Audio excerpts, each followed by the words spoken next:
It's Sunday morning. Been a long week, but now I have my coffee, and it's time for the Sunday papers. We all need a little joy, a little levity, a little mirth. Can't all be business. It all can't be serious all the time. 3, 2, 1, and we are off to the races.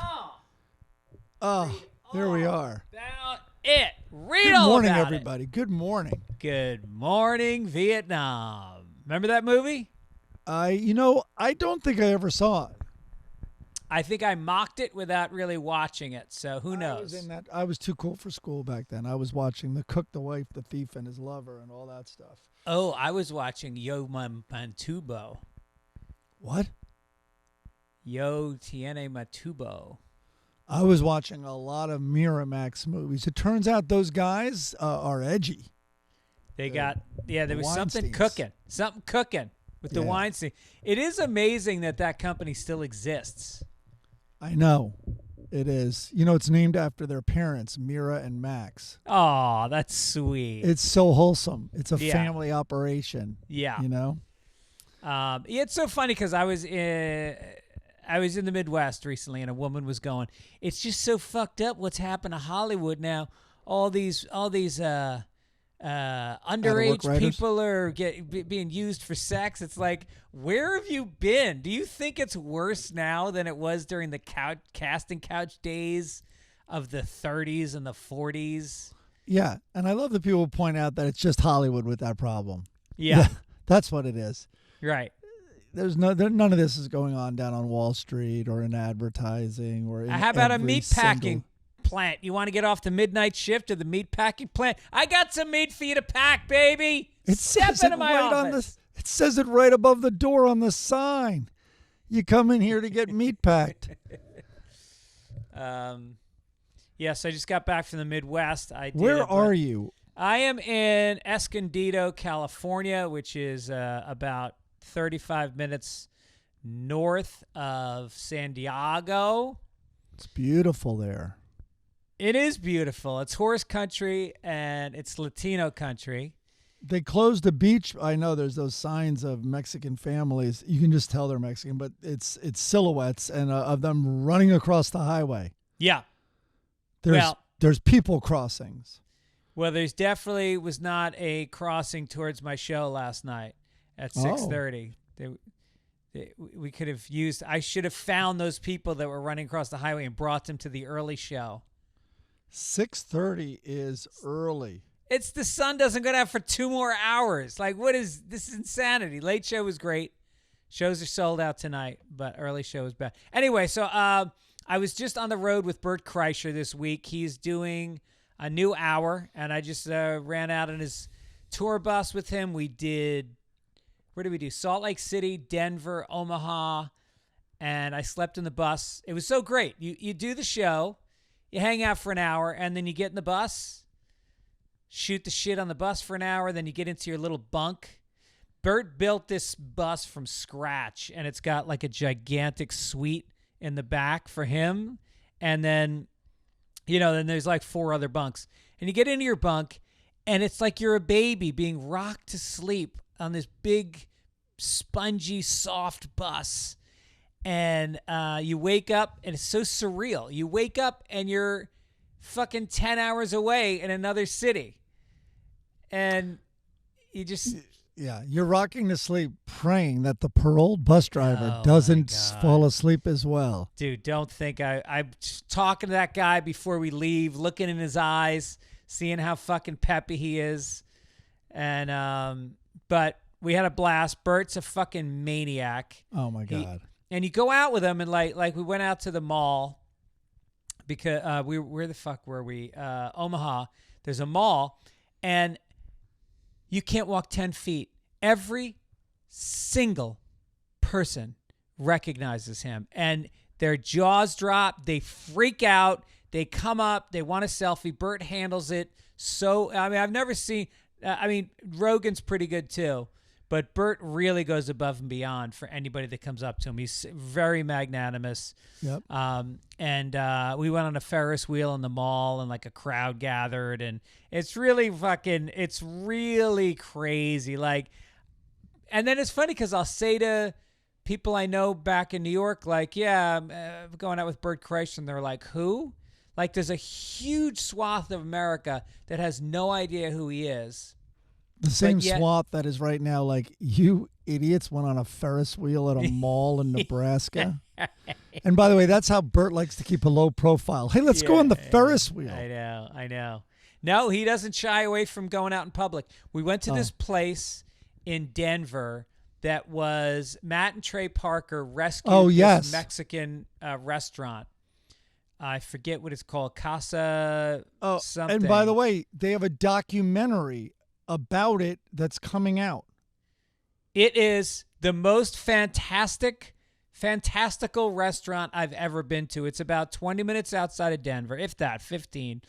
And I think it used to be a department store, and it's like 5 stories high, gutted out with a lagoon, and there's divers. There are cliff divers that go up to the roof, and they do somersaults into the water. You know, it was their favorite restaurant growing up.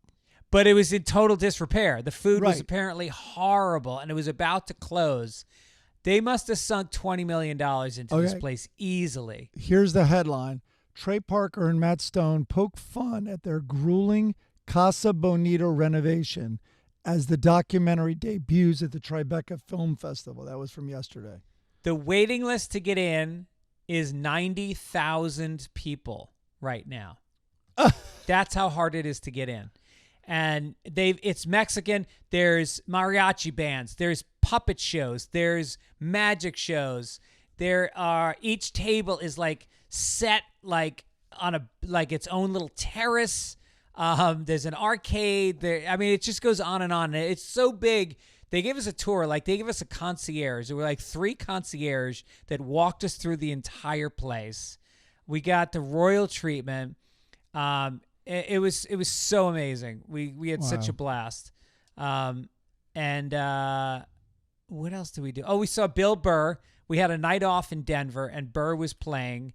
And so we went out and saw his new hour, which was unbelievable. Wow. So I don't know if I should even talk about it, but let's just say it's very vulnerable. It's an extremely honest hour of material from him. Very cool. Yeah. Hung out with him after, and Dean Del Rey. And then we did this and then this trainer, this guy who is the number 2 CrossFit. You know, they have CrossFit competitions now. Yes. So this guy is like the number 2 CrossFit athlete in the country, and we went out like 40 minutes outside of Denver to his house, and he trained us in his garage, and my back went out within 15 minutes. And I kept Josh Bridges, and I kept going. We were picking up like 50-pound sandbags over our heads and throwing them down, and pushing a sled across his driveway, doing burpees with 25-pound weights in my hands, and then he had a cold plunge, which was 37 degrees, and we each got into the cold plunge afterwards. Disgusting. And then you go back to Denver, and here's the thing: you're living on the bus, but so you have a place to shit and shower. Bert rents a suite at the Four Seasons, and so you go to like their steam room and their sauna and the pool. And then after the cold plunge, and then and then you just hang out in the suite a little bit. It was unbelievable. It was such a great trip. And then he doesn't stay in the suite that night? No, I guess you're on the road, right? Well, the night we had off, he actually told me to sleep in the suite because he's got his suite on the bus that's got all his shit in it. And I was like, gladly. So I went and I slept in the suite. You and your bad back? I needed it. Nice, man. Well, it's so cool. Yeah, Bert is really like a modern day, what's his name from the Honeymooners? Jackie Gleason. You know, like this true like life of the party. Yeah. And just, is that character. Everything is through character. And he's amazing with fans. Yeah. He is, and he's doing great shows. He's getting ready to do another hour. Yeah, it was fun. And then I was in New York the week before that. I did a big show in Mamaroneck. And oh, yeah. Yeah, all my friends and family came out. We sold out this little theater, and then I spent the weekend with my brother and sister up at her house. I saw a photo. That was great. So basically, I was in New York for a week, flew home on Sunday night, did my laundry. Monday morning, flew to Salt Lake City, was on the bus all week, flew home for 2 hours, and then got in a car and drove down here to San Diego. And now, after my late show tonight, I'll drive 2.5 hours back to L.A., throw a move on the wife, get shot down, and then it'll be Sunday. Yeah, I was trying to get you out there to see Tedeschi Trucks tomorrow. So I saw them last night. It's my first time ever seeing them. Whatever. I don't have to go on about him too much. But, Derek Trucks is, I think the best guitarist I've ever seen in my life. And the band lived up to all the incredible hype I had heard. It's just, and then they go into a Zeppelin song, What Is and What Should Never Be. And I just, it was just... And the Greek Theater, as you know, is so I love the beautiful. Greek Theater. Yeah.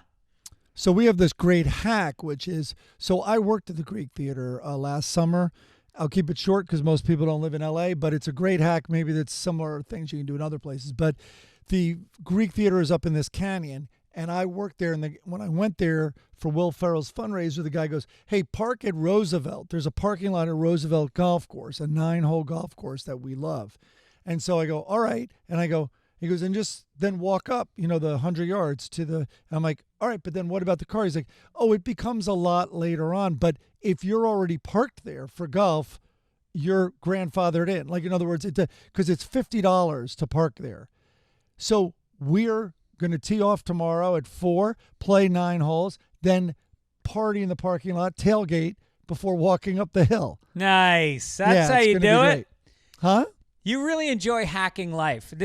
You're the same guy that rides your little scooter to the airport where you park in short-term parking for as many days as you want. And then is it legal? You just go around the they even build them short. So motorcycles also, a lot of those things can't tell when a motorcycle's there, like the gate doesn't go up and all that stuff. But that's not why they're shorter. They're shorter so you can drive around because there's no charge. Yeah, I like life a little easier. Why not?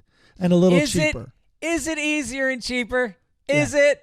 Yeah. Or do you spend a phenomenal amount of time researching? I won't go on and on because our listeners have heard me go on and on about Stop Making Sense. But Stop Making Sense, the movie, had a special event at the freaking Pantages Theater. So that's where they shot the movie 40 years ago. Oh, no shit. Hollywood Boulevard, Pantages Theater. My girls, as a birthday present to me, let me bring them to this movie. So the 3 of us went. And it was wild, by the way, taking them through L.A. I got to remember the second example of this, but I go, you guys, even though you grew up in L.A., you kind of don't know L.A. because you're so young and you haven't gone into Hollywood a lot. So I drove the whole Sunset Strip to the Pantages. So we get to, you know about Rock and Roll Ralph's right there on Sunset. So I go, you girls have to know, your Aunt Laura, my sister, she had an apartment 1 block from here. And this, I remember that. I came out from New York, was known as Rock and Roll Ralph's. It was like a hair band's music video was being shot in there 24/7. Like tits hanging out with piercings, crazy huge hair, all the ripped, tattered clothing. It was like Motley Crue casting call. And everyone called it Rock and Roll Ralph's. And Olivia goes, that's what it says. I'm like, what? She's like, the sign said Rock and Roll Ralph's. That's what's happened now is marketing got to it, and there's literally a sign that says Rock and Roll Ralph's. All right, so anyway, the talking heads are at the screening, and there's a interview with talking heads after the movie. So they're there and everything. But all right, so the movie starts, and we're in the Pantages Theater, and everyone is applauding the credits, and Jonathan Demme's name comes up, even A24, because the restoration got applause. So I'm only talking about this, and again, I'm really not talking about Stop Making Sense. I'm talking about this surreal experience I had. So we're watching the movie. The third song or fourth song, whatever it is burning down the house. The whole left side of the theater starts dancing. All of a sudden, everyone stands up. The whole theater applauded like crazy after every song because Demi and Byrne decided not to shoot the audience. So it's like we are the Pantages audience for them. Right. That's And amazing. I am not kidding you. The audience only sat down for 3 songs for the rest of the movie. That's it. Wow, that's Standing so the great. whole time going crazy. And then like you'd see an exit sign and there's the exit sign from 40 years ago. Oh, Like there, it's wow. right to your right. Like it was wild. And then You know what's wild too about that movie is because I saw it about 9 months ago on the 50th anniversary or whatever it was that came out, is the aerobic output of the band. They are literally running in circles around the stage. In Life During Wartime, they are running with their knees in the air it was insane. No, the output is incredible. And then every time I see the movie, every time there's a new thing. And really, if you're going to watch it, dedicate it. Like turn off all the lights, just commit to it, phone away. But every time I see something new, and this time the girls, the backup singers were leaning back and then they way back, and he did also. And he leaned way, way back, like where you thought his knee would explode. And then they slowly came up, and the shot of the backup singers slowly coming up, and now a fog machine had been used. I'm like, that looks like a horror movie. And then I go to my girls, I'm like, doesn't that look like a sci-fi movie? That's exactly what I said. Then you remember, the cinematographer did Blade Runner. Oh, right. This is not a crew that shot a concert. This was a film. Yeah. Anyway, it was just so amazing. And the girls, I was very self-conscious of how they'd like it. And they like Olivia was just like, I can't believe how creative it is. Like, it's just so creative. And it just starts with a bare stage. There's like nothing but some scaffolding and ladders in the back. And then it just keeps building. So it's playing in Brooklyn. There's only two things that they're doing here and then now in Brooklyn. But, clearly Brooklyn will be great, but it's not going to be like it's shot at the Pantages. Oh, so then Andy Richter moderated the Q&A. They come out, and the applause, eventually Richter had to just interrupt it and then apologize. He goes, I'm so sorry. Like, I just interrupted your applause. I mean, that applause wasn't even for me. But it was like, tons of people crying, and I kind of finally understood what the weird practice of clapping is, because you've heard me talk about when I've been too stoned, like at the Hollywood Bowl. I'm like, clapping is the weirdest fucking thing ever. Like, if you were an alien, you'd be like, everyone sits still and they watch a guy who's like running his hand on metal strings and making noise, and then when he's done, they all then bash their hands together like seals. Like, it's the weirdest exchange, but that's what it is. And I realized it for the first time, like really concretely, like you're trying to give them something. Like they just melted your hearts in this profound artistic expression, and you have nothing to give. And so that's why it got louder, and waves of it got louder and louder as they just sat there. It's incredible. I literally just played the Stop Making Sense soundtrack on the tour bus with Bert, and we were talking about what our best albums are of all time, and I played that, and I played this year's Model by Elvis Costello. How'd you get tickets? It was really hard. It was sold out, and I just hoped like crazy. I knew I could get last row, but I hoped like crazy they would go down, and then Game timed it, man. Hey, now. There you go. Yeah. And it was truly a last-minute Game time decision, and got pretty decent seats, and it was great. And, so one thing about Andy Richter, he was really funny. But wait, what was I going to say? He's on my podcast next week. Oh, my God. You got to ask him about it. Yeah. No, I already recorded it. Oh. He saw that tour his senior year in high school in Chicago, and that's cool. Yeah, and he told them that, and But wait, the huge applause, the 4 of them come out. None of them had been back to the Pantages in 40 years. This was their first time back since the last night they recorded. Well, aren't they doing a reunion tour right now? Oh, I'm thinking of the B-52s. They don't get along. Yeah. No, I know. It's there's some bad history there, I guess. Yeah. But boy, it was just incredible. Well, Yeah, speaking of great albums, the Jane S. Created a beautiful logo for us, the Sunday Papers. It is the which album cover is that? That's Let It Be, man. Is that okay? Let It Be, their last album. So debate on that. It might have been recorded before Abbey Road. Right, last one released. Yeah, and you probably have that wrong. And then the song from Sean Nolan is very, very lo-fi but cool, very heartfelt. Love it. Keep them coming. We always need new songs. We always need new stuff. So thank you for sending it into fitzdogradio at gmail.com. Very cool.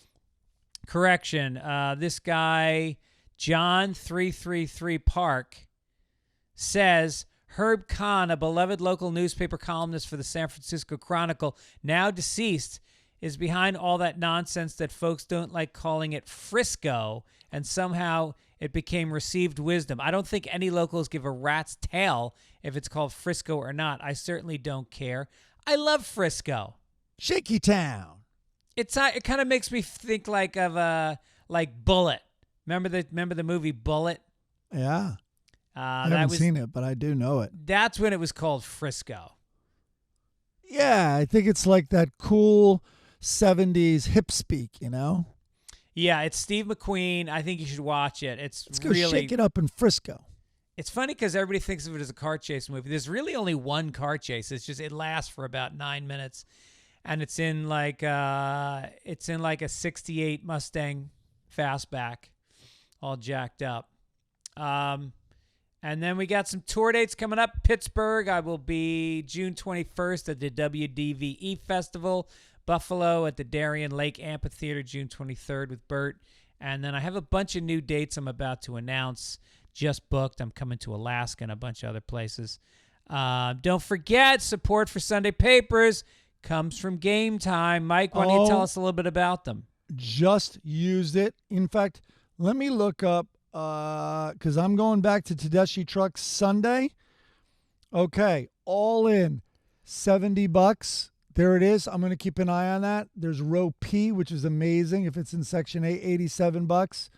So I'm going to keep an eye on it. But there they are. It's Game Time. You know, it's our go-to thing. We talk about it week after week. We love this sponsor because we use them. You get tickets for concerts, events faster and easier. You have Seat View. They have guarantees. I use it, as I've talked about a lot, in Discover mode just to see what's going on in town. Let's try a Discover mode in L.A. right now.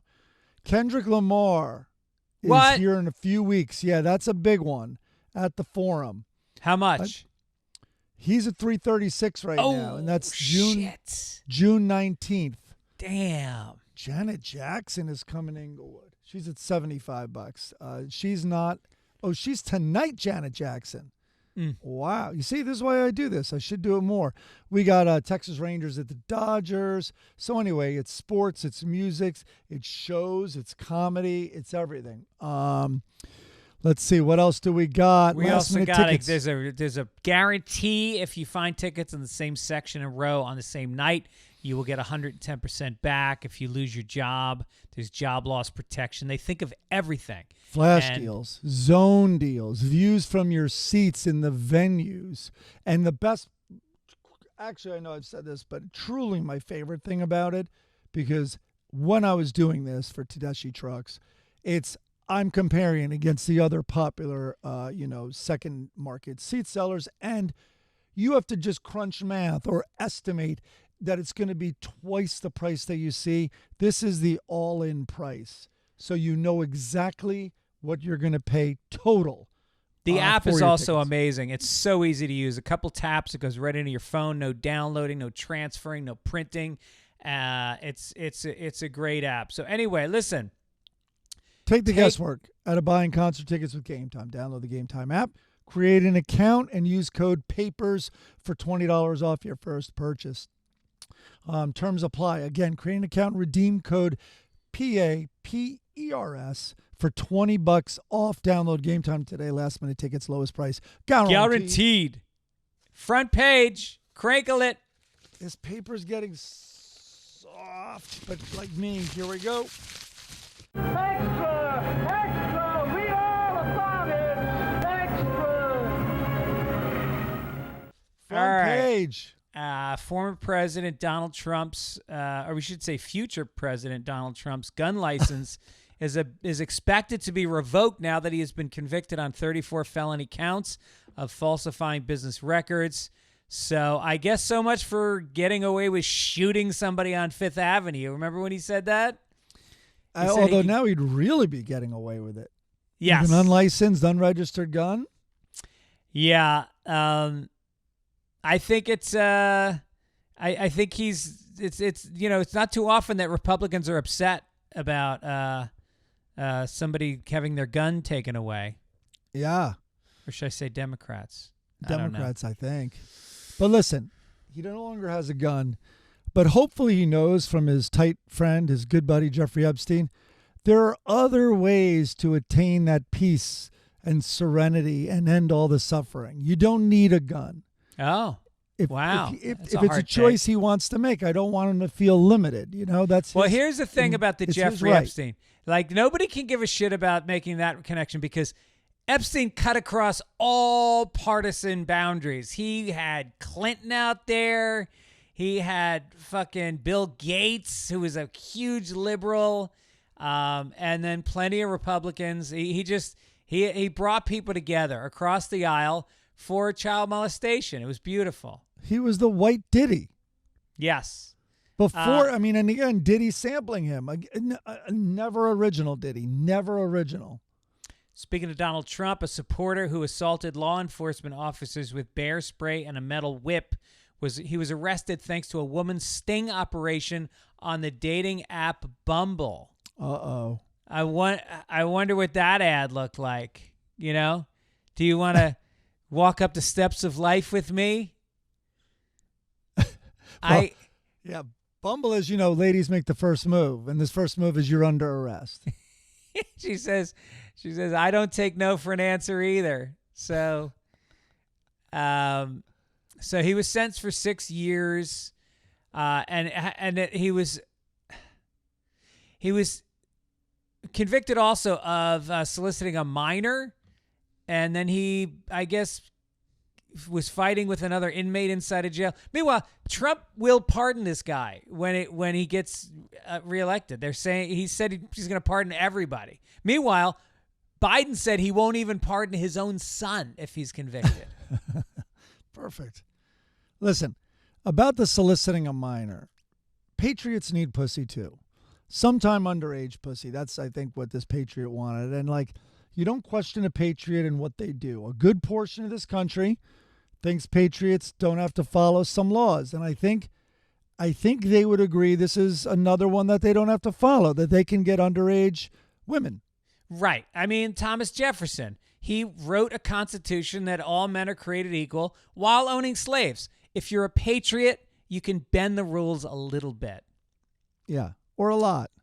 I'm listening to Howard Zinn's A People's History of America right now. now. Oh, wow. It is crazy when you really shift your perspective and you see that all of the whole Constitution was written by guys that were indebted to slavery, to there was a lot about not having paper money because they were all lenders. There was a lot of the laws written into the Constitution were there to benefit businessmen and the 3% that had all the money, which was all these guys. And right. And also that the laws were written without the inclusion of any people of color, any women. So it's just funny when you step back and you look at it the way Howard Zinn does. You go, these aren't conspiracy theories. This is just fundamentally the way this document was built. Right. Totally. And it's And also, in a way, by immigrants. They were all, by definition, immigrants. Yeah. Or descendants of immigrants. Right. No, founded on genocide, built with slavery. Print up the bumper stickers. All right, here's a fun story. A school crossing guard has been accused of giving Pennsylvania I fucking love this story. Of giving Pennsylvania middle school students drugs and even smoking weed with them at least once. Police in Delaware County arrested 26-year-old Kiara Lee on Tuesday after she allegedly gave the children electronic cigarettes and marijuana edibles. Well, Jesus, no wonder they needed help getting across the street. They're baked out of their minds. Maybe they were going too fast and she had to slow them down. Kids, come here. Yeah. Whoa, take it easy. All right. So I then went and found this article.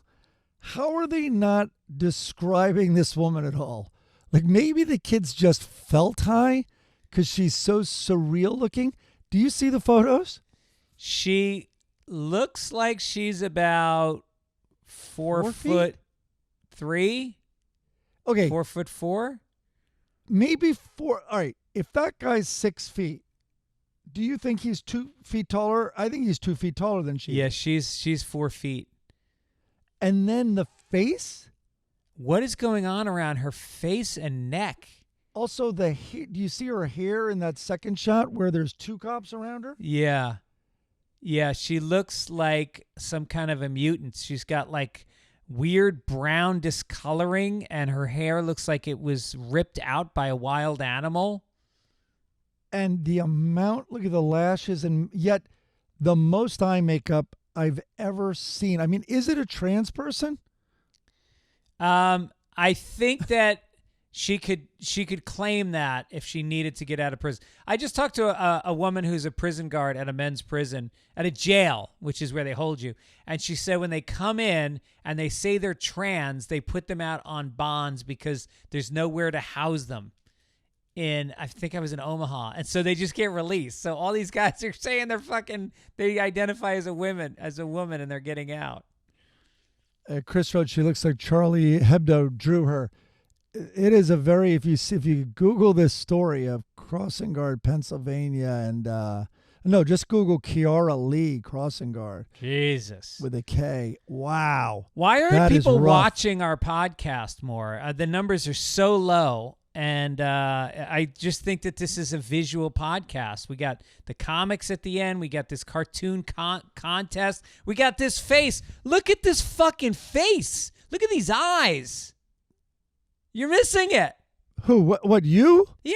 Oh, yeah. Look at your face, too. Yeah, it's also Not surreal. bad. I would get high if I was a middle schooler. Yes. All right. A popular YouTuber faces federal charges after a video showed 2 women shooting fireworks out of a helicopter at a Lamborghini in a social media stunt. These stunts are getting fucking crazy. There's this guy named like Mr. Beast. Is that was his name? Yeah, You know we this tried guy? to get him on the Tom Brady roast, actually. Because Oh Brady my did something with God. him. He literally walks up to strangers on the street and hands them briefcases filled with cash. He throws it off balconies. I don't know how much money this guy makes, but he's giving away millions every month. Yeah. So anyway, this Alex Choi was charged with causing the placement of an explosive or incendiary device on an aircraft. The FAA said that she did not get the required approval to film the video, and he did not have an explosives license or permit from the Bureau of Alcohol, Tobacco, Firearms, and Explosive. Oh, I didn't know explosives was on the. Is the alcohol, tobacco, and firearms is becoming the new LGBTQ? As there's more terrorists, they're just adding more letters. It's such a party, that division. Yes, I mean, look what they're in charge of. I know. That is the best. Yeah. I mean, you can either be the Food and Drug Administration. That sounds like a pretty good party until you meet the alcohol, tobacco, firearms, and explosives people. Yeah. In the nearly 11-minute video, Choi presses a fire missiles button, and 2 women in a moving helicopter shoot fireworks toward the luxury sports car. It appears to be a live-action version of a fictionalized video game scene. And I guess he was also arrested last month for dressing in a round yellow costume and eating dots and cherries, which is illegal. He did not get approval from the FDA for that. Why not send 2 Italian guys in overalls to smash her? Hey, where are you smash going, huh? Yeah. You trying to run it from my brother? Maybe Choi was making a statement. He's combining the 2 things women are notoriously horrible at, shooting and then like driving and knowing how cars work. And spending money. Yeah. Why not add short to the point stories to the trifecta? See them struggle and flail. A Sedenman just posted this. Mr. Beast, a popular YouTuber, has a net worth, ready for this? Over $500 million on his earnings, businesses, and investments. His YouTube channel has more than 250 million subscribers, and his net worth is predicted to be over $320 million this year. I thought they just said $500 million. Like, I don't know what the algorithms are like on YouTube and how much profit sharing there is. And I know people know that. And I know even some listeners might know that. But you get a penny for every 1,000 views. So it's not a lot. So you're partnering with them, and I guess, they're loading the ads for you and all that. But like, what if he just put all his videos on his own website? Like, wouldn't he make way more? That's what I'm trying to get through to people. YouTube is a channel. Everybody our kids' age, they just watch YouTube. They don't watch NBC. They don't watch Comedy Central. They watch YouTube. Now, Comedy Central pays millions of dollars per episode for a half an hour of something to show to you. YouTube pays a penny for every 1,000, and then they run ads on it, and they're getting their content for free from providers. It's the craziest business model. Right. The only person I've seen own their own website and make money is Louie C.K. If you want to get his specials, if you want to get his TV shows, he's got all the episodes up on his channel, and he actually monetizes it well. I've seen other comedians try to put their specials out on their own channel and charge for it. Never works. Gaffigan tried it. Aziz tried it. It doesn't work. Louie's the only guy that's got a built-in fan base that's that, on board. Wow. All right. Well, yeah. I don't know. I always love cutting out the middleman if you can. Yep. All right. You want me to read this story? Please. So, by the way, you said you put some stories in. I went then yesterday to put stories like, not this one, but I went to put in a bunch that I already had. The January 6th. Wait, did one of the stories disappear? Live Nation. Yeah. Anyway, Schneider, Reindeer. I literally had all those earmarked. You put them all in already. Well, I like to get them in early, and I just assume you'll put in some other ones, and we'll pick the best ones. You beat me to it. All right, I'll go slower. I'll wait till an hour before the podcast, like you, and then we'll see what we got. By the way, what happened? You said you have to do it late today. I did, but then I woke up early. I figured I'd be exhausted from being on tour, but I ended up waking up early this morning. Because then last night after the concert, I'm like, oh, good. I don't have to fucking work on the podcast. I can do it in the morning. Yeah. You'd have it all here when you woke up. All right. Oh, by the way, thanks for doing the YouTube comments this week. Well done. I'm going to do them right now. No, but it's not right now. Do you understand how social media works? People are kind enough to take time to write us notes on the YouTube channel. And one of the few things you do on the podcast is you're going to reply to those. And I remind you, like I'm a little fucking teacher going, Mike, you didn't reply to the okay, I'll do a Tuesday, which is 2 days later than you should do it. And then you still don't do it. And now I'm the fucking bitch. Hey, that's you. I don't call you a bitch. Not to your face. Yeah. No, but they all get notices when I comment. So I'm going to still do it. Yeah. I've been good about it. No, you got to do it the day of. Day of, there are a lot of people don't listen to this or really watch it on the day of. No, I'm talking about when somebody writes to us on social media, you got to write back right away for it to mean something. Oh, I don't think so. Okay, bouncing bride. A day before their wedding, a Utah couple attempted to transport a king-size mattress to their new home by having the bride lie on top of it in the bed of a truck. While traveling 50 miles an hour on State Street in Provo, the mattress, with the bride still on it, lifted off and landed in the middle of the road. Despite suffering significant road rash and a couple of chipped teeth, the bride managed to reach the side of the road without being hit by oncoming traffic. She also still managed to walk down the aisle the next day. This is why they have backup wives in Utah. Yes. Have a couple on the bench. If you're going to play hard, have some backup players. Disposable. By the way, I'm guessing she was missing some teeth before this incident happened. I think he might have got a little handsy with her and a little rough, and then he had to put her on top of a mattress to cover up his, his misdeeds. By the way, congratulations. I did not know Johnny Knoxville got married this week, so that's great news. All right, someone should tell me you should wait for the honeymoon to bang your bride out of bed, not before the wedding. Utah, man, that's as rough as sex gets. Yep. She's the only woman in that state falling out of bed. Entertainment.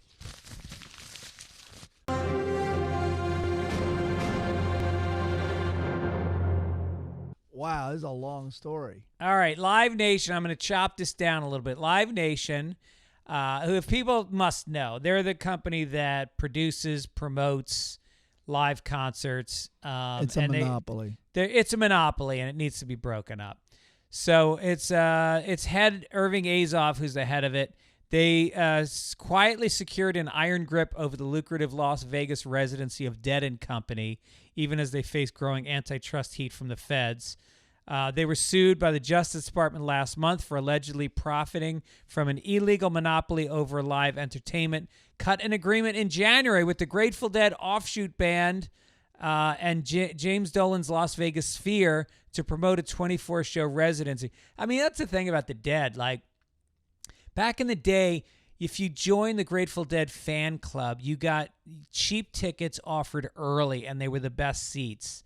What happened to that? Does the Grateful Dead really need, or the Dead & Company need so much money that they're going to go to these corporate fucks? I shouldn't say that. They produce shows that I do, but it is a problem. In addition to Live Nation and its Ticketmaster unit, they bought Ticketmaster, promoting and selling tickets for the blockbuster act, blah, blah, blah.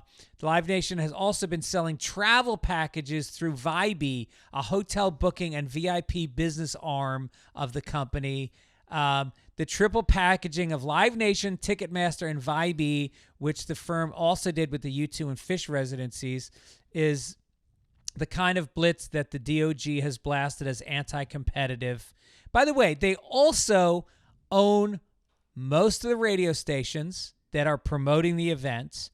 They manage the acts, like a lot of musical acts are managed, so they're taking a percentage of their earnings, plus renting them the theater, plus they get 30% of all the merchandise sales. So if a band is selling a $30 T-shirt, which is costing them $10, and they're paying salespeople, they're also paying 30%, another $10 to Live Nation just for allowing them to sell them in there. It's fucking crazy what Live Nation gets away with. The John, this week? What was this week tonight? John Oliver. John Oliver does. All I wanted to say was Stewart.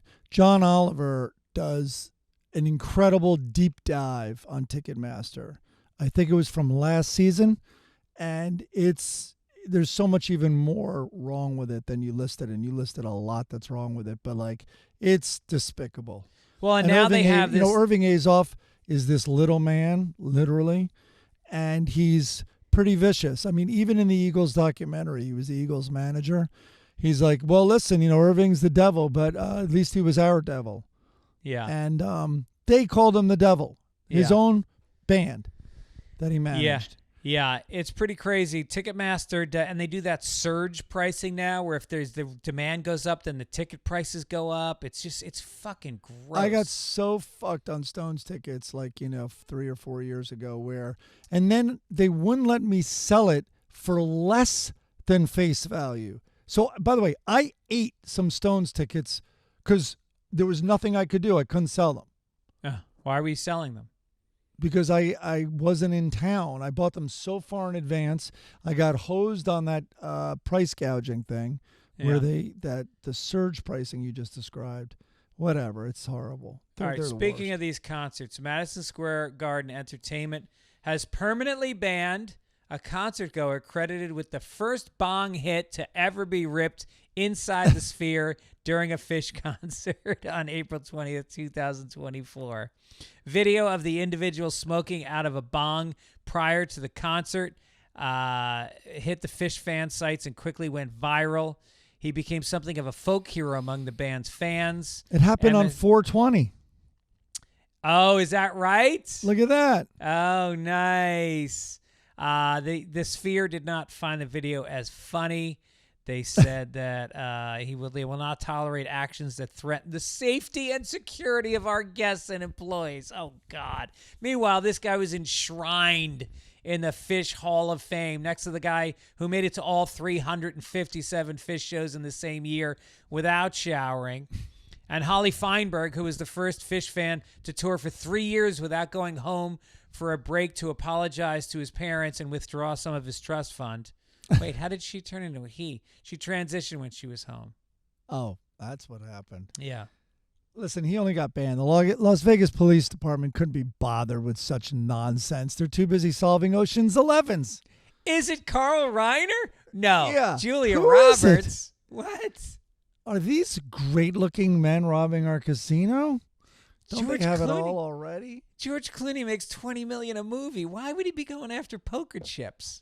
Meanwhile, that guy who ripped the bong hits on the weakest drugs in the whole building. Yeah. It's ridiculous. Yeah, I know. I have to do it, though. I have to head to the Sphere. I might go. Sophie wants to drive out to, school to Michigan this year. And so we might do it, and it goes right through Vegas. You going to see the Dead? Well, they extended it, I guess, because I couldn't believe they were still playing in August. Yeah. So, I highly think recommend it. It's unbelievable. I talked about it already, but I've had a lot of people email me and say, "Is it really that great?" It really is. It's a once in a lifetime opportunity to see this band on their way out. Well, I'll bend over and spread them, and I'll go on the Ticketmaster website and see what I can do. Just call Dan Brickner. He'll get you free tickets. Oh, no, I forgot about that hookup. Yeah. Comedian Rob Schneider was removed from the stage at a charity event over the weekend after making anti-trans and anti-vaccine jokes at a Hollywood benefit. Nice. It occurred during a fundraiser for the Hospitals of Regina Foundation. Witnesses to the event claim Schneider was roundly booed and that his stand-up routine ended early. Schneider, a self-described conservative comedian, has become an outspoken critic of vaccines, especially after COVID-19. His material allegedly centered around his LGBTQ plus slams. Moreover, amid the boos, attendees at the event stood up and began walking out until he was asked to leave the stage. The Regina organization noted that Schneider's joke did not align with the views of the charity. And you know what? I'll say this. As Voltaire said, I disagree with what you say, but I will defend to the death your right to bomb in front of a room full of people because you're ultimately not very funny. I will die for that, Rob Schneider. You know, you can't believe everything you read. Like, I sincerely doubt Schneider told any jokes. I don't think. And I love, by the way, you can believe this what you read. I love that the organization said that Schneider's joke did not align with the view of the charity. Like, Rob, we loved all your joke, but that one really did not align. The one joke, the one trick pony. I wonder how he goes over because, you know, he goes on the road. Adam Sandler does these big arena tours, and he brings Schneider. He brings like Spade and Judd Apatow and a bunch of people, and I just don't know how Schneider goes over with these liberal crowds. But you know what? Good for him. He's fucking speaking his mind. It's what he believes, and that's what his comedy should be. I think it's kind of embarrassing that these people can't handle a fucking comedy routine from somebody. But if you're speaking your mind to like a lot of people, shouldn't you know what you're talking about? And I'm not even singling him out. Like I like Bill Burr's response to like, I'm not going to sit here and listen to Bill Maher's solution for Mideast peace. I'm not going to sit here and debate efficacy of vaccines with Joe Rogan. And he's lumping himself in there. Like, that's not our forte. Yeah, but, I mean, you go see a comedy show, you're watching somebody's point of view. You don't have to subscribe to it, and you don't have to find it valid. You're just going for the ride. They're not going to be up there for 8 fucking hours. He probably did a 15-minute set. Just shut the fuck up and wait for Chelsea Handler to come up. Yeah, she'll destroy. You want to read this next one? Reindeer, the Scottish woman who claims to be the inspiration for Richard Gadd's hit on Netflix, Baby Reindeer, has sued the streamer, seeking monetary damages of at least $170 million. Fiona Harvey has publicly said the character of Martha in Baby Reindeer, played by Jessica Gunning, is based on her. She is suing Netflix, alleging defamation, intentional infliction of emotional distress, negligence, and violations of her right of publicity. Wouldn't it be privacy? Harvey's lawsuit alleges Netflix told brutal lies about her in the Baby Reindeer series. Huh? I don't like this. This sets a bad precedent for this kind of thing. I mean, next Ellen DeGeneres will want damages anytime a cunt is depicted on a TV show. She doesn't know it's her.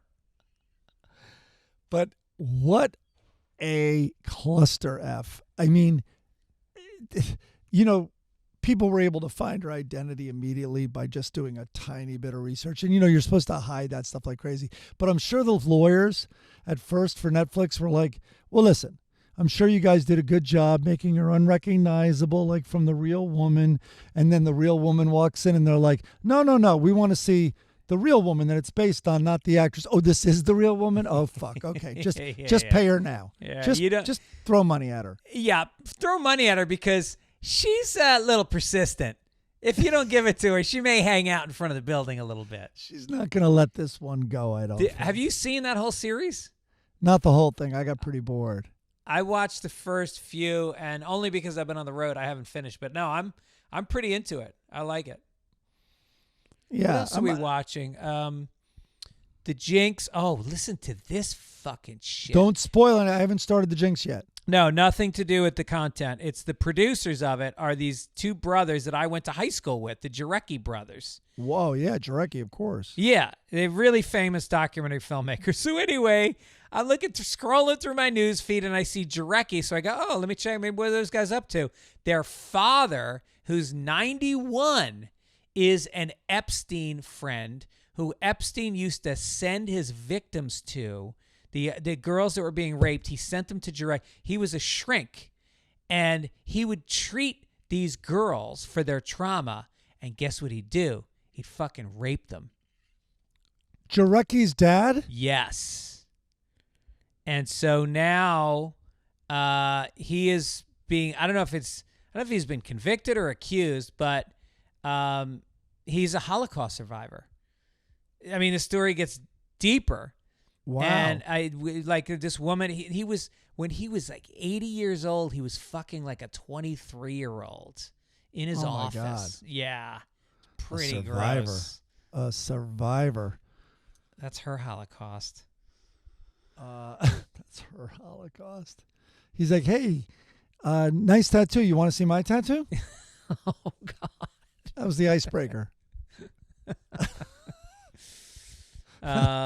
All right, let's make America Florida. Here it comes.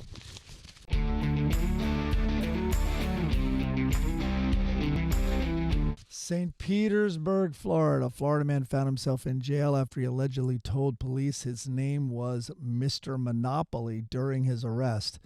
Police spoke to Ryan Howard and asked him for his name, but he didn't respond. After a few attempts, Howard told officers his name was Mr. Monopoly. He also reportedly provided date of birth of 4/20/78. 69. Nice. After checking his driver's license, police were able to verify that, in fact, that wasn't the case.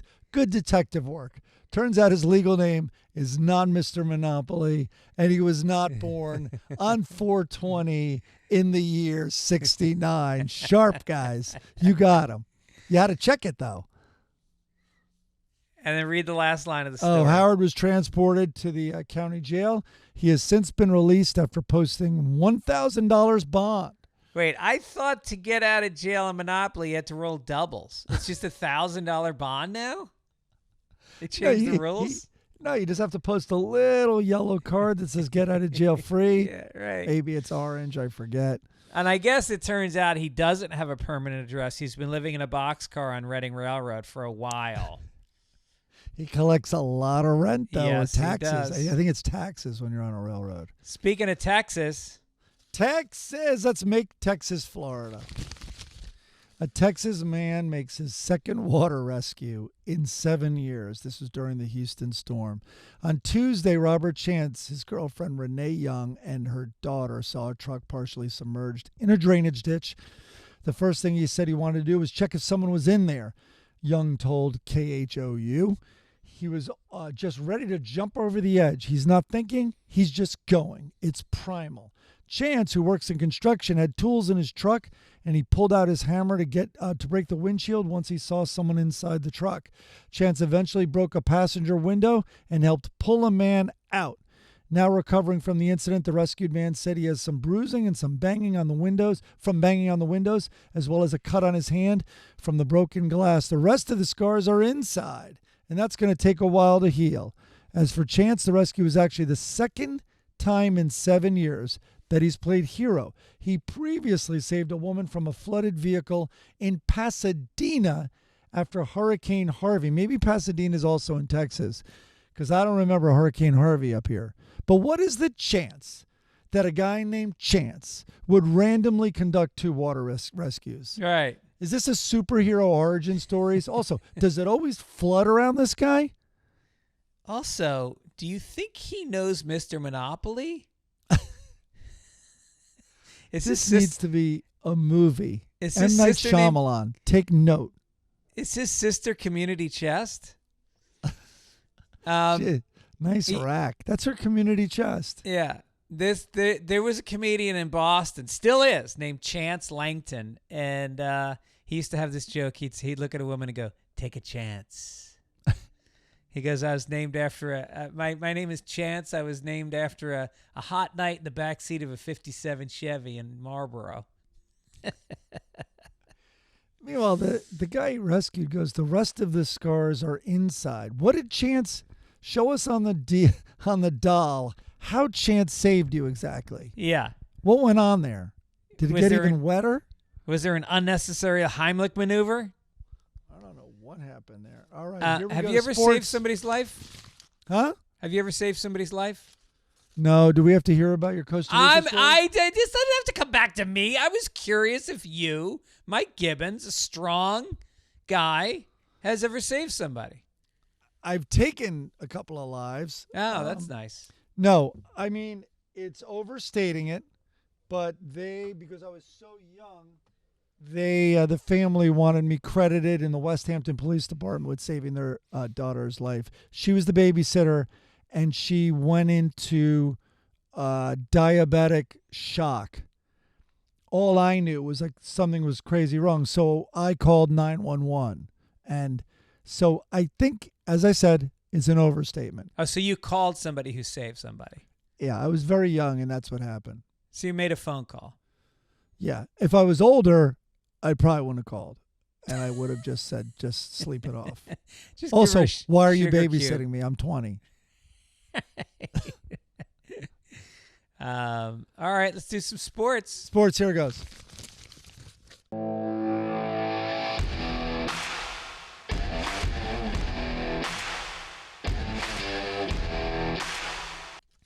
Mike Tyson, Jake Paul, Netflix fight pushed to November.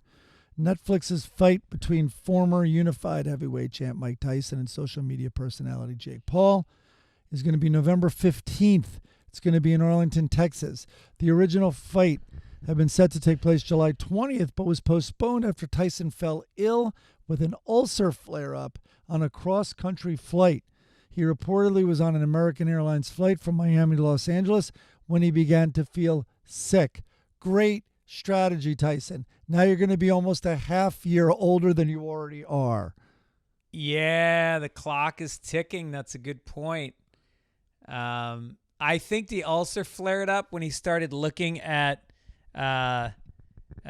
Jake Paul's Instagram feed and saw how fucking ripped he was and the kind of workouts he's doing. He was like, "Oh, my stomach's really starting to act up." Yeah, I'm a little. I hope he doesn't hit me in the belly. Has there ever been a fight where more people want to see one guy beat the shit out of the other guy? Other than the racist fights back in like the 1950s when it was like Sonny Liston. I was in a meeting this week, and they were asking me all about the roast and all this, and they're a very big production company. Hey now, Mike Gibbons. Yeah. No. I mean, it was like an informal. So we're there and we're shooting the shit, and everyone is talking about the changing landscape of television and how it's the worst. It's insanity right now. Like no one knows which way is up. And then Netflix just learned like how successful some of these live events can be. They're leaning into it full.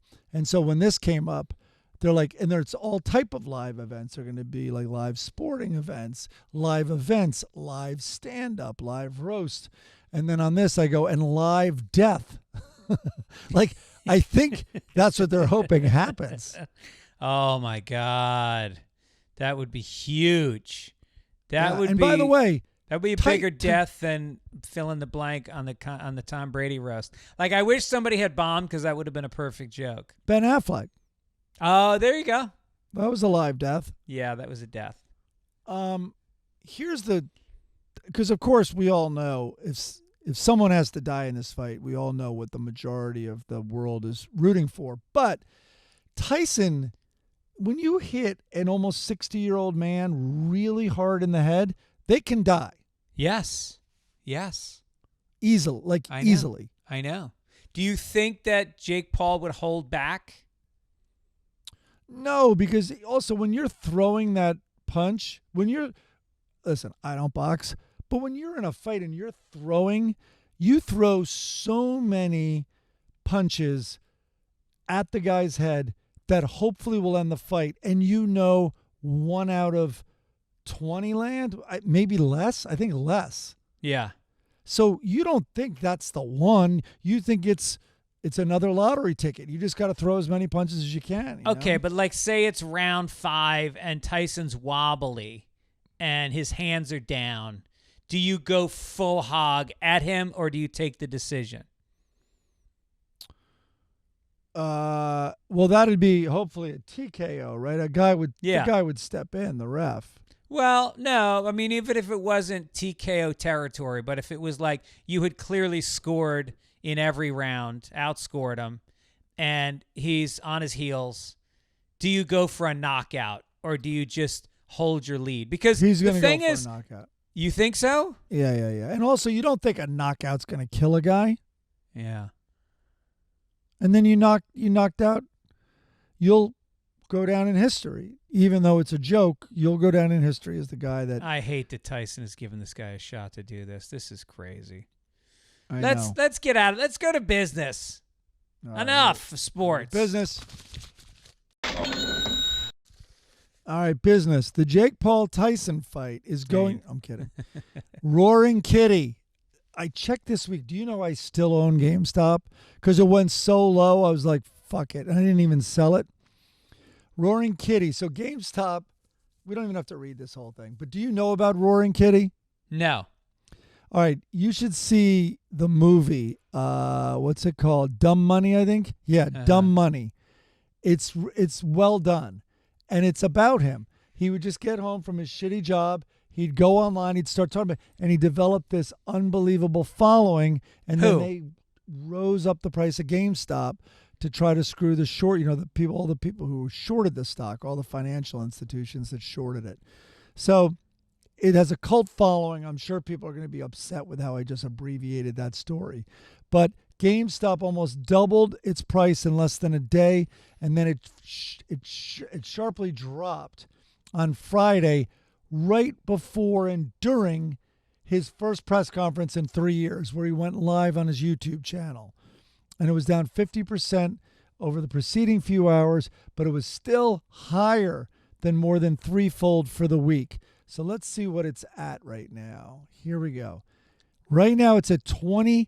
Its 52-week high, which it hit 2 days ago, was $64.83, and its 52-week low was basically $10. Huh. So now you've always been shined lights on good investment opportunities for our listeners. Are you saying this is a buy? To be consistent, so in one day it dropped 40%. That was the last day of trading, but it went up even like more than that the day before, I think. So anyway, to be consistent, I should say yes, buy it, because it would be the worst advice ever. Yeah. And my electricity stocks are not doing well, but it's kind of like they reflect the market in a way. What's Bitcoin doing these days? Oh, it's killing. And I own that BT, whatever it is, BTC, I think, which is the ETF of Bitcoin. Right now it's at, holy shit, it's up to 69,000. No, it's amazing. Fuck. So I was going to get back in when it was down at 16, which was in 2022. It was down to 16. And now it's up to fucking 70. Damn. Yeah, so over 1 month, it's up 14%. Over 6 months, it's up 57%. In 1 year, the past year, at least this BTS, which mirrors Bitcoin, is up 162%. Well, that's about what it is on the pure stock, on the pure Bitcoin itself. Wow. Well, in 5 years, the 5-year chart for this, it's up 683%. Damn. Pretty good. Pretty good. All right, so but anyway, good. that's a story that might have legs, and it might be interesting what this guy does, because then it just becomes this giant game. So and see the movie Dumb Money. I think it's pretty good. Well, we're tracking it right here for you on Sunday Papers. Yeah, we'll tune in next week. We'll keep that in. Don't erase that story, and I'll update it. All right, merch, koozies. You want to make the announcement about the koozies? It's very exciting. Summer's here. We're gonna order more, because, and I apologize to people whose recent orders. I can't remember if Melissa from Arkansas is AK Arkansas. Yeah. It's not Alaska. Oh no, AR is Arkansas. AK is Alaska. So, Melissa, did you get yours? That's the kind of customer service you can expect from us. Yeah. And then poor Karen Flores. I don't know. I shouldn't have said her name, but maybe. Who cares? Poor Karen didn't get hers. And then I know I owe Michelotte. Nope. Sorry. John from Carlsbad. It's coming your way. Jonathan from Sterling, Virginia. Coming your way. So anyway, I got to get up, but I got to order more, and we have to sign them. We got to sign them, send them out, and then maybe you can sign a check for me at some point. Since I'm going to sign it over to you. I got to add up how many. Also, how many did I give you? 10, and then I forget how many we lost in translation. Oh God! Giving out personal, probably a few hundred. Uh-huh. So we'll figure it all out. Okay, obituary. Right, there we go. And that's all, folks. Okay, Just bear with me. I want to read this. It's pretty beautiful. It's by our we call her our friend, the woman we subscribe for free to her email, Heather Cox Richardson, history professor at Boston College. Follow her. She's incredible. She just wrote a book, which I really do want to get. Anyway, this was part of her email on June 6th. So the obituary is for all those soldiers that gave their lives to save the world from fascism on it's kind of like at this date in history. President Franklin Delano Roosevelt had good news for the American people when he gave his 29th fireside chat on June 5th, 1944. The day before, on June 4th, Rome had fallen to the Allied troops. Quote, "The first of the Axis capitals is now in our hands," Roosevelt said. This group of ordinary men from many different countries had worked together to defeat the forces of fascism. But FDR warned Americans, we shall have to push through a long period of greater effort and fiercer fighting before we get into Germany itself. The victory still lies some distance ahead. That distance will be covered in due time. Have no fear of that. But it will be tough and it will be costly. FDR knew something his audience did not. On the other side of the Atlantic, paratroopers, their faces darkened with cocoa, were already dropping into France, and the soldiers, sailors, and airmen of the Allies were on their way across the English Channel. The order of the day from their commander Dwight D. Eisenhower that day had read, "You are about to embark upon the Great Crusade, toward which we have striven these many months. The eyes of the world are upon you. The hopes and prayers of liberty-loving people everywhere march with you.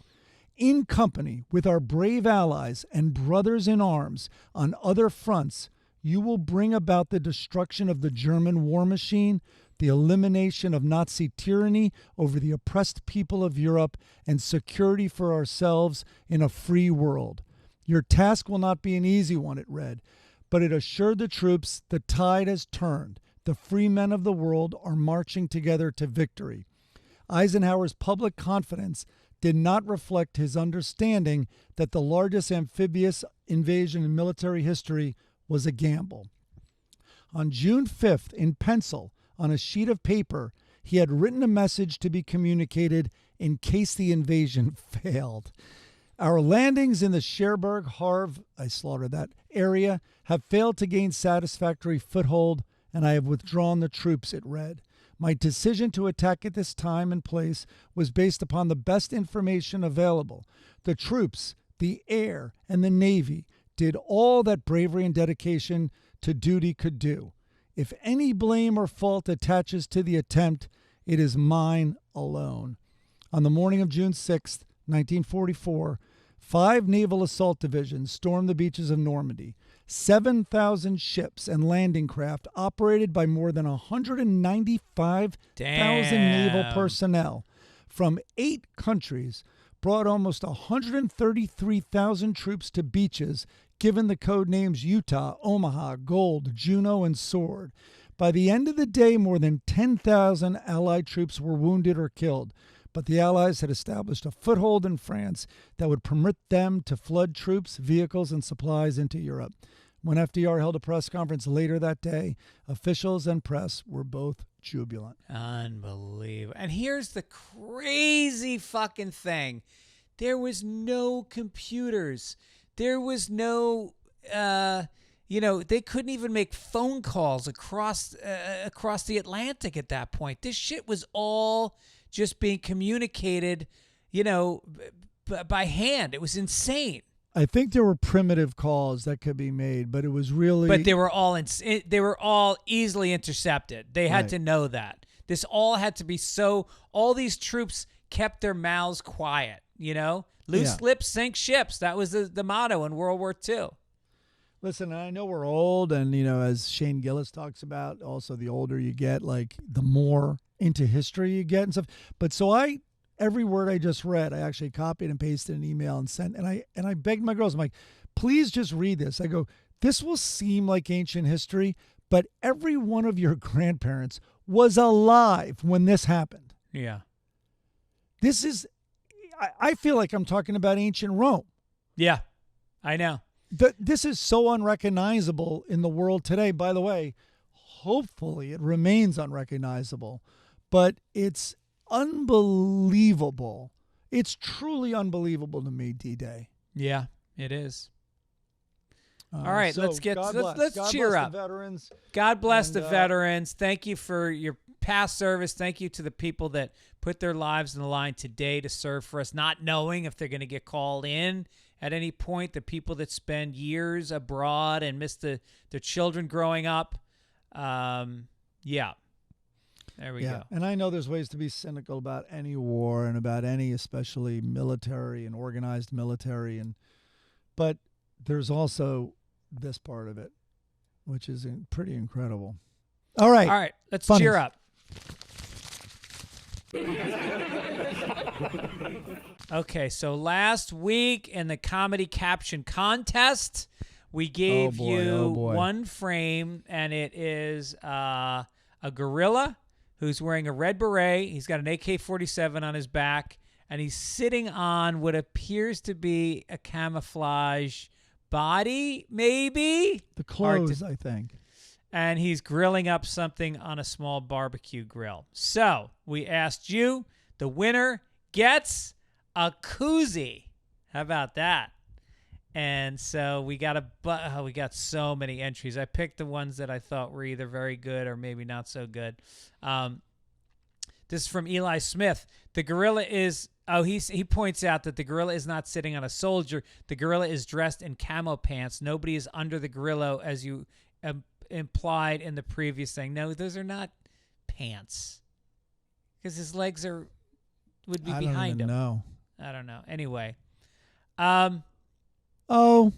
this is Scott G. Maybe. If a gorilla invites you to Congo, make sure you check the spelling first. I like that one. Tim C. Bradbury says Grilla Burger, America's #1 burger chain. Oh, Gorilla Burger. Grilla Burger. Oh, got it. All right, that's not bad. Ryan said me should have splurged on the nonstick spatula. Devin Smith's, yeah. Oh, because Devin he's Smith's- looking. The gorilla's looking at the spatula. Yeah. Devin Smith said, with today's grocery prices, we'll have to start eating all those mask-wearing Hollywood liberals that voted for Joe Biden. Whoa, take it easy, Devin Smith. Let's not make this nice political. Swing. Nice swing. Jesus.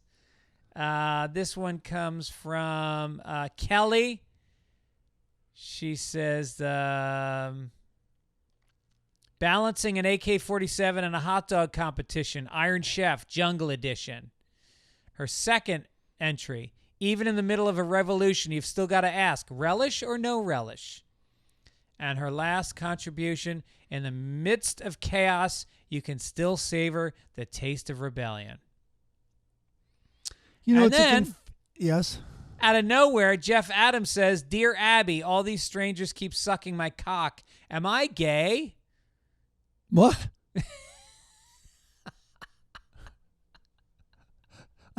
I think that's the winner. I think that's the winner. I mean, it's a different strip, obviously, but it's the best punchline. You know, it's a confusing comic. So this was my first impression. I thought in the foreground that was a helmet. Yeah. Oh, it's a barbecue lid. I thought he was eating a soldier he killed. Yeah. Yep. Kind of hard to tell. But it's guerrilla warfare. Clearly, I would have done something in that direction. That was Dylan W. said guerrilla warfare. Junelle LaRouche said one less vegan. And then we got a bunch from Frank Kehoe, who said, oh, how a medium rare Goodall cries out for some fava beans and a nice Chianti. Circa 1968, good luck trying to lead the NRA now from this damn dirty ape small intestine, bitch. All right, who's our winner? Is there another one? Tom Keel said, Che Guevara, master gorilla of gorilla grilling. Don Dvorak wants us to sing, I want my silverback, silverback, silverback. I want my silverback, silverback, silverback. Chili's silverback ribs. It's pretty good. Keith McKee says, here we have the very rare armed gorilla preparing a medium rare gorilla arm. All right. That's not bad. Yeah. Then Eli Smith said, when we let First Officer Coco grill Larry for info, we didn't know just how bananas he actually was. Bananas. That's good. Adam Copeland said, gorilla grilling. That's the guy who actually gave us. He sketched this frame for us. He's the artist. Right. And then Haunted J, his first entry is Gorillas 1, Gorilla 0. His second one is, hey Siri, what's the internal grilling temperature for gorilla? And then the next one is, who's the poacher now, bitch? My Siri is telling me about it. And then his next one is Magrilla Gorilla or Magrilla Gorilla? Great ape. All right, what's your favorite? I think the one I said earlier, the one that was completely random take on it. Dear Abby. I don't know Dear why Abby? it's Dear Abby. He's lost in thought. That's what I like that he picked up on. The gorilla does look lost in thought as he's looking at the spatula. Yeah. I kind of like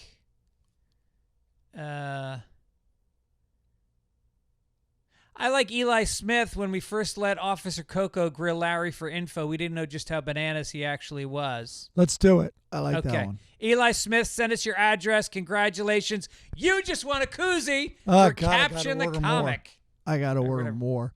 Or whatever we call this. All right, for next week's comic, if you want to write, first of all, go to my YouTube page and watch the show if you want to see the actual photo. But I'll describe it. It is a bedroom scene, and there is a praying mantis with no head laying on his back, while a female praying mantis is on top of him looking at him. So send in your caption for a praying man. I'm assuming it's the woman on top, because doesn't the woman always eat the man?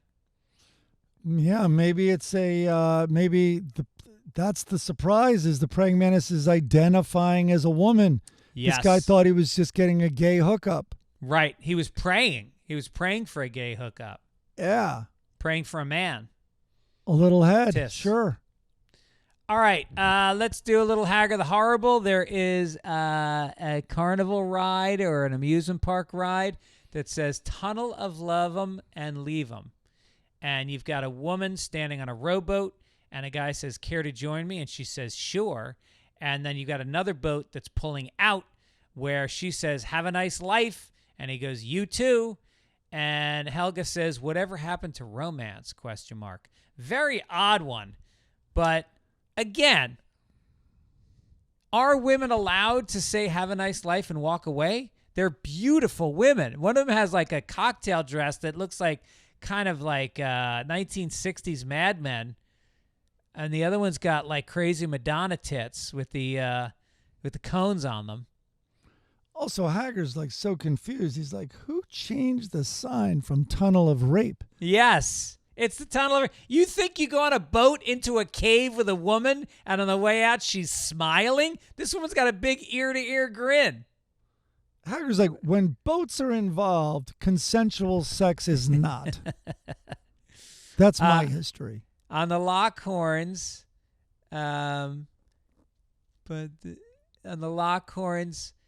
they are sitting at a police station, and there's a sketch artist and another cop, and then Larry says, yes, that's our waiter.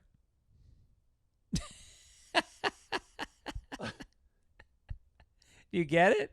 Wait, no. It's like they're in a restaurant and their waiter is gone for so long that they go to the police. Oh, I didn't see Missing Persons. Yeah. Sorry. Yeah. Oh, I should have mentioned that. Yeah, missing persons. And then Leroy is watching the TV, and then no, not that one. And then she's all like mashed up, like she's just been in an accident, and she says to Leroy, I signaled, but the tree must not have seen me.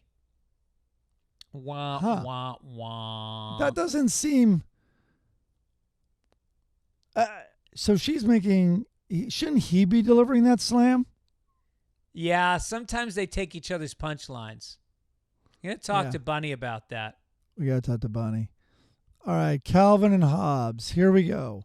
We're number 7 on the greatest Calvin and Hobbes of all time. This is a 4-panel cartoon. First panel, Calvin is out at night looking up at the starry sky. And he yells in the second panel, "I'm significant." And then in the third panel, he kind of takes it in. He probably hears his voice trailing off into space, into nothingness. And in the fourth panel, he says, "Screamed the dust speck." So I don't think funny people follow Calvin and Hobbes. I know I'm only on number 7.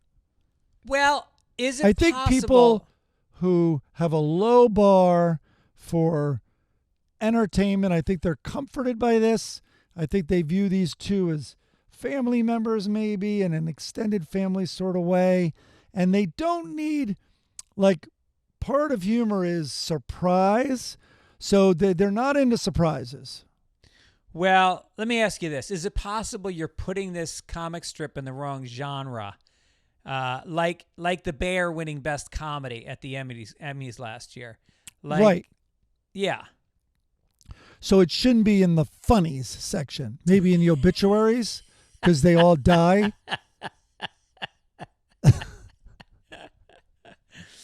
Okay, Yeah. now I get you. Yeah. I mean, my reading of D-Day might have been equally as funny. Yeah. Yeah. When Hitler heard about it, that was a surprise. When Hitler was like, "They're here? I'm not even ready. I don't even have a charcuterie board." Right. All right. Blondie is in bed and she is wearing a mauve frilly top.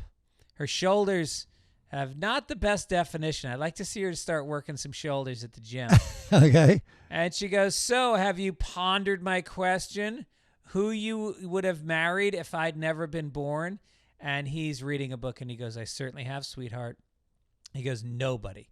Not Babs Bellwelder, Frida Fluseman, or Fiona Flirtweiser could have held a candle to you." And then she kisses him and says, "You're so sweet." And then, of course, they roll away from each other like the bed death that has happened in this marriage. and he thinks, who, I dodged another bullet. And she thinks, wait, who's Babs Babawelder? Which, first of all, did Dagwood have a shot with any other woman, any other human being? If this fucking woman who has dementia and somehow sees him as a partner had come into his life, would he be with Babs or Fiona? No. They would laugh at him. It's ridiculous. That's the only thing funny about this comic strip is the unexpected, that the biggest wimpy, low-earning, lazy, fucking hungry loser would end up with a woman who's that fit, as the British say. She's fit. I love that phrase, fit. Yeah. I'm looking on my phone for this hysterical, I'll send it to you, but I'll describe it for everybody here. It's a guy, this guy's going to sleep, and he's filming himself, and he's rolled over, kind of like them, just exactly like Dagwood facing the other way. And she goes, if you had to take a job, like in France, she's like, "Honey, can I ask you a question?" And he looks so tired, right? And it's the end of the night. So yeah, it's like, if you moved to France, like, if you took this job, would you take me with you? And he like rolls his eyes and he's like, "Yes." And she's like, "Oh, good. Okay." She's like, "That's sweet." And he's okay, good night. And he's about to turn off his phone. You could see him reaching for it. And then she's like, "Because," and he's like, "Well, why?" Maybe he goes, "Why did you ask?" She's like, "Well, because when Big told Carrie that," and he's like, and he just rolls his eyes and shuts off his phone. Because when what? Big told Carrie? When Mr. Big told Carrie, yeah. she all of a sudden started talking about Sex in the City, and he wanted to kill himself. All right, listen, don't kill yourself. If you think it's too late to buy tickets, go to Game Time. Use the app and put in code PAPERS. Get yourself $20 off your first purchase. We want to thank Chris Denman and the team at Midcoast Media for always cranking this show out, getting it to you on time. And anything you want to promote, Mike? Yeah, man. See Tedeschi trucks if they ever come to your town. Just Is just it go. Tedeschi or Tedeschi? I probably am pronouncing it wrong. I think you are. I think it's Tedeschi. Tedeschi trucks. Holy moly, man. I mean, it doesn't even matter what genre of music you like. You're just going to see the most incredible. It's a 12-piece band. Wow. It has gospel. It has a 3-person horn section. It's amazing. Wow. So do that. That's what I'm promoting. I would promote that, and I would also like to mention that I've got some really good podcasts. I did a podcast with Tim Robbins a couple weeks ago, and it went so long I split it into 2 parts. So part 2 is coming up.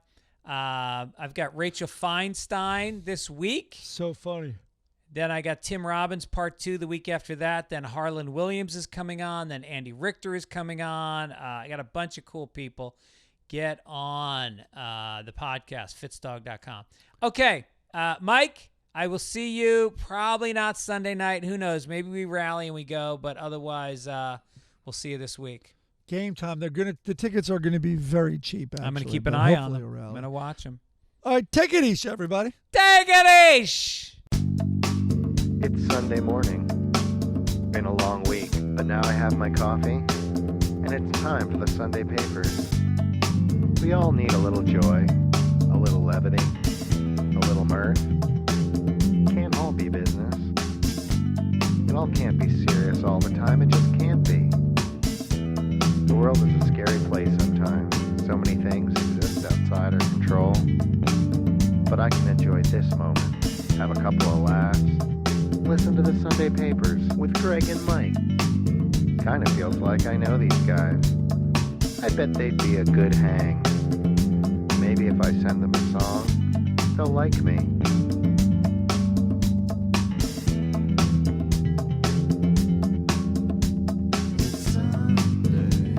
With Greg and Mike.